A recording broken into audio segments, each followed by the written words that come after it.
Hi, kindergartners. So I'm Miss Dodd, in case you don't know, because this is going out to all of our kindergarten friends. And today I'm going to be teaching math. You'll get to see all of your teachers this week doing different things because we're all working together to teach you from home. Boys and girls, today what you're going to need in front of you is you're going to need a piece of paper and something to write with. A pencil would be great. We're going to call that piece of paper your workspace. So it doesn't have to be organized, it just has to be ready for you to write some different things down. So I'm actually going to use this right here as my workspace so I can show you a little bit about what it should look like. And then we're going to do some math problems together and we're going to talk about this new lesson.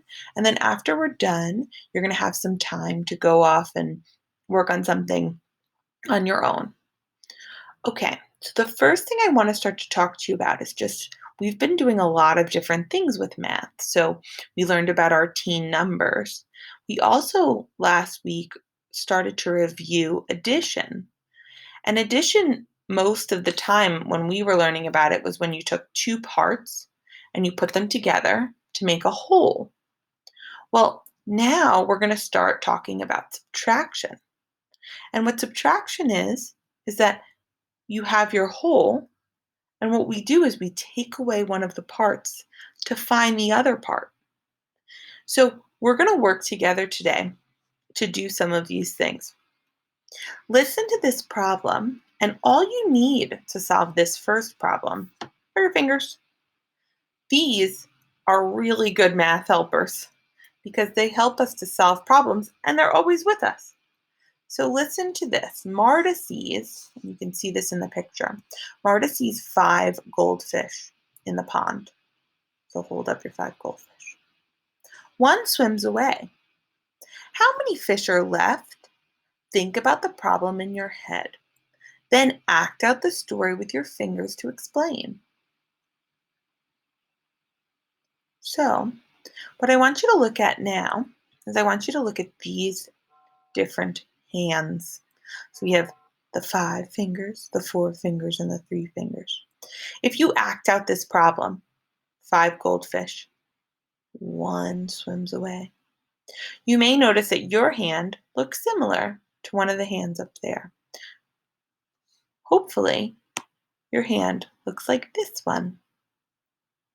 So we had 5 to start. 5 was the whole. This one swam away. So then we have 4 goldfish left. Nice work, boys and girls. We're going to keep this going. So we're going to continue talking about taking away or subtraction. Here's a little example for you. There were 8 eagles on a branch. 2 eagles, you can see right here. They X them out for us. So we can go over that. We'll do black this time. So 2 eagles flew away. And then we look to see how many are left. So we can count those up. Count with me. 1, 2, 3, 4, 5, 6. So then there are 6 eagles left. If we wanted to show that with our math helper fingers, we could show 8 fingers to start, and then we want to take 2 away. And you'll notice 5, 6. Let's try the next one together. Now I'm going to ask you to use your workspace to work this one out. Here we see 5 blue jays hopping on the ground. What I want you to do on your workspace is I would like you to draw 5 blue jays. Now we know when we do math drawings, it isn't helpful with our math work if we spend too much time on the drawing. So for today, we're going to just stick with circles as our drawings. So I'm going to draw 5 circles, just remembering that we're talking about blue jays, and I'm drawing those 5 circles on my workspace. 3, 4, Hopefully you did the same on your workspace. Now we're going to go back and see what else they ask us to do. So we have our five blue jays. One flies away. How many blue jays are left? So I'm going to finish solving this problem on my workspace. So I have my 5. I'm going to cross out the one that flew away. And now right next to it, I'm going to count up how many are left and write that number. After I do that, I want you to check your work with mine. See if yours looks the same. So on my workspace, I now have 4 blue jays left. I want to remind you that when we're doing subtraction, we start with the whole, which was 5. We take away one of the parts to find the other part. All right, I'm moving on. We're going to do, I think, 2 more together before you start working on some on your own. All right, so on this one right up here, this one's going to take a little bit more of our workspace. So we have 9 ladybugs on a leaf. 4 walk away. How many ladybugs are left? So let's go over to our workspace.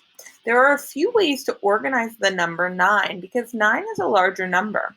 One of the things I like to do when I'm dealing with a number that's pretty close to 10 is I like to draw it like it's a 10 frame. So I'm going to show you how I draw mine. So I'm going to start by doing 5 on top, because I remember that's what a 10 frame looks like. And then so that's 5, 6, 7. You can do this along with me. 8, 9. Now we have 9 ladybugs.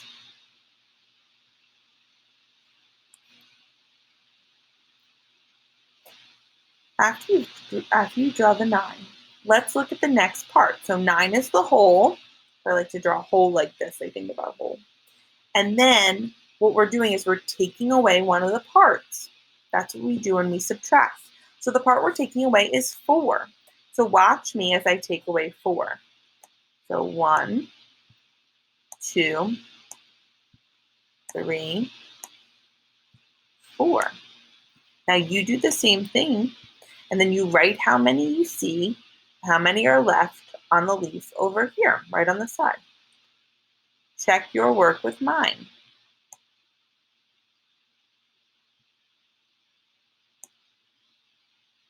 It's also a good idea, boys and girls, to check to make sure that you're making your numbers the correct way. Sometimes they can be backwards, and that's okay, but it's a good thing to fix. So when you look at mine, just notice, ooh, did I make my 5 the right way? So yes, there are 5 ladybugs on the leaf. We have 1 more to do.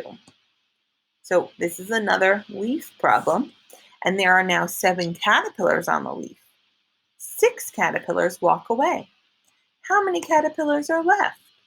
So let's try together. So again, our whole, what we're starting with when we're subtracting, is 7. So again, let's draw 7 circles. I'm going to draw them the same way, like a 10 frame, because it helps me to keep it organized.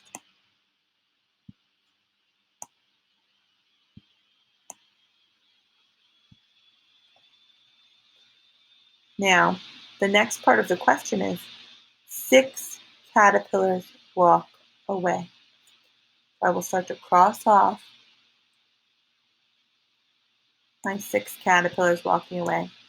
You can do this on your own, and then you can count to see how many are left and write that number next to your work.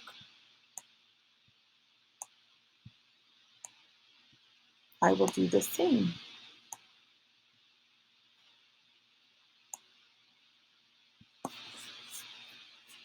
Okay, boys and girls, hopefully you got the number 1. So that's what we're going to be working on today independently. On your own, you're going to get some problems that look similar to this, and you're going to have to see the whole, take a part away and find the missing part. Are there any questions? I can't answer them.